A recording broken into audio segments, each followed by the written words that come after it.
In northwest China, the Taklamakan Desert sprawls like a golden ocean, one of the world's largest and most hostile sandy deserts. Its name warns, you can get in, but you can never get out.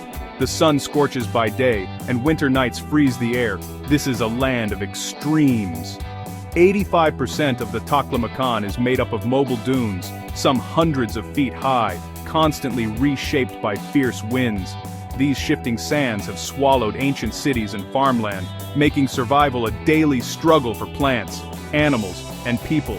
Sandstorms, or black winds, can rise without warning, choking the air and threatening homes and crops. For generations, locals have fought back, building barriers, planting hardy trees, and hoping for rain. Now, this unforgiving landscape is the stage for one of humanity's most ambitious ecological projects.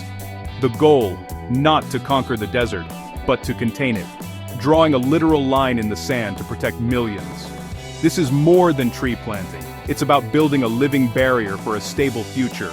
The Taklamakan's challenges, its vastness, aridity, and shifting dunes, are exactly what scientists and engineers are determined to overcome. The battle against the Sea of Death has begun. In 1978, China launched the 3 North Shelter Belt program, better known as the Great Green Wall. The idea, if a wall of stone could defend an empire, perhaps a wall of trees could halt the advance of the desert. The project's goal was clear slow and reverse desertification threatening northern China, including the Taklamakan. A living barrier of forests, stretching over 4,500 kilometers, would anchor soil, break the wind, and conserve water. This was a national mobilization. Scientists, engineers, farmers, and citizens united in the world's largest afforestation effort. The Taklamakan became a central battleground, requiring innovation and persistence to encircle the Sea of Death with life. The Great Green Wall is not just about trees. It's a story of human ingenuity and hope for a greener world. The early days of the Great Green Wall were marked by collective action and determination. In Kakea, on the Taklamakan's edge, communities planted hardy desert poplars, transforming barren dunes into thriving forests. Decades of effort turned dust-blown wastelands into green sanctuaries, shielding cities like Aksu from sandstorms. In the 1980s, Aksu endured 100 dusty days a year. By 2022, that number dropped to just 30, thanks to 80,000 hectares of new forest. The air is cleaner, the soil more stable, and agriculture has flourished. Shelter belts created microclimates, allowing fruit orchards to thrive where nothing once grew. By 2022, 300,000 hectares in Aksu produced apples, walnuts, and jujubes, crops that now account for a quarter of local farmers' income. Across China, forest cover has more than doubled since the project began, rising from 10% to over 25%. In Xinjiang, home to the Taklamakan, forest cover has increased from 1% to nearly 5% in 40 years. These numbers represent more than statistics. They mark a fundamental shift from a sea of death to an oasis of life. The Green Wall has become a wall of prosperity, transforming both landscapes and livelihoods. The project's success is visible in cleaner air, stable soil, and new economic opportunities. The vision: turn the desert's edge into a thriving, sustainable frontier. Taming the Taklamakan requires both ancient wisdom and modern innovation. The first line of defense is biological sand control, planting drought-tolerant species like desert poplar, red willow, and saxaul to anchor the shifting sands. These plants' deep roots stabilize dunes and create a foundation for more life.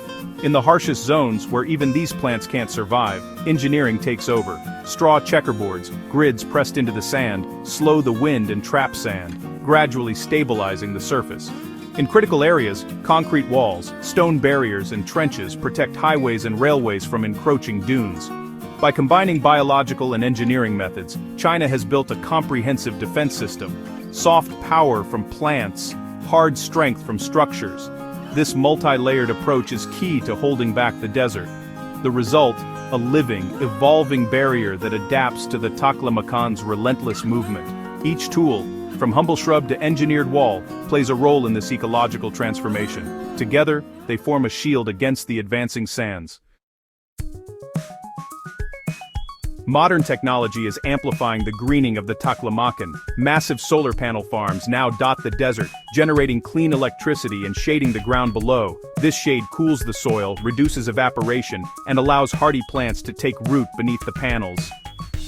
Advanced irrigation systems, like the one along the 436-kilometer Tarim Desert Highway, use solar-powered pumps and drip irrigation to deliver water efficiently. These systems minimize waste and keep a 70-meter-wide greenbelt alive, in the heart of the desert.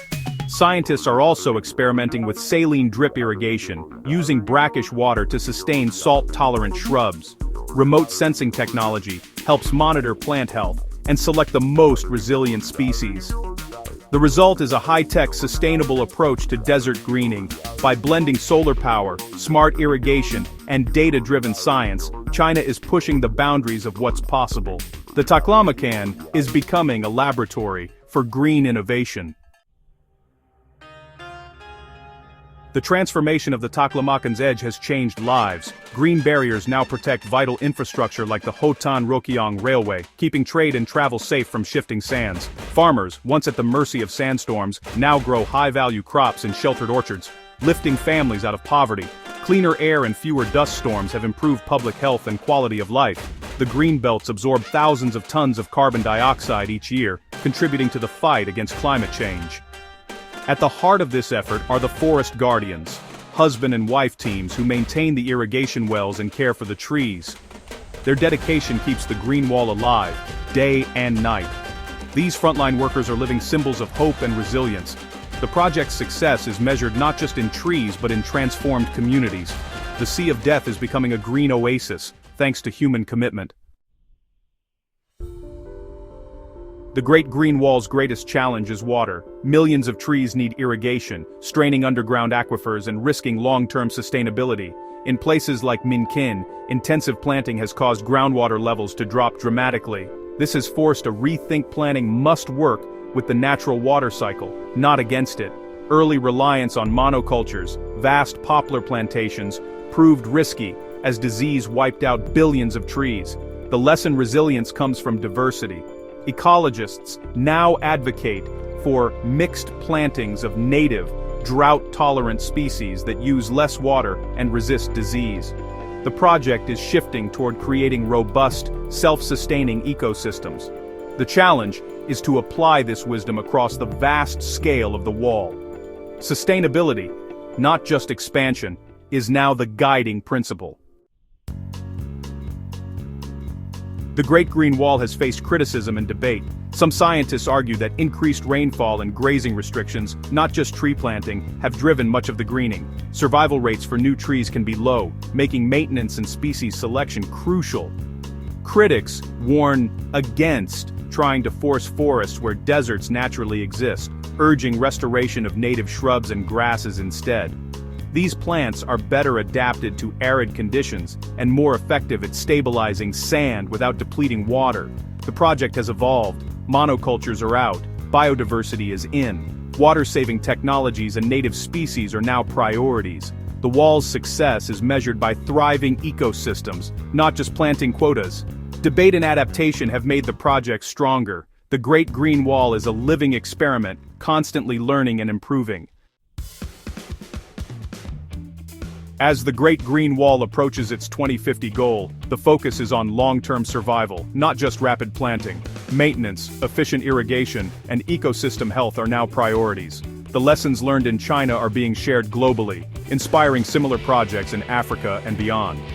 International cooperation is a key legacy. Environmental challenges demand collective solutions. China's experience shows that government commitment, technology, and respect for local ecology are essential. The project is a message of hope. Even the harshest lands can be restored. The Great Green Wall stands as a testament to human ingenuity and persistence. It proves that with vision and effort, we can turn deserts into oases and secure a greener future for all.